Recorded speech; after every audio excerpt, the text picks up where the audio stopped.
Assalamualaikum dan selamat pagi. Jam menunjukkan 10 pagi dan hari ni kita proses untuk membuat akok. Bahan-bahan yang diperlukan: daun pandan.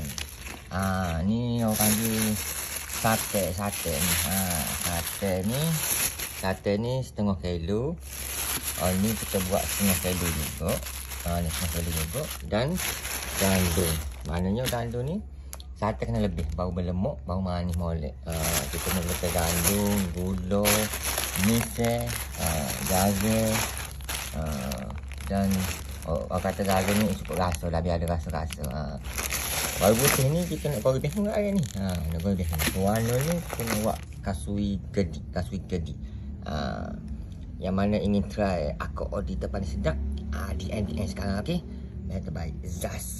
Assalamualaikum. Ni kita telur tu. Telur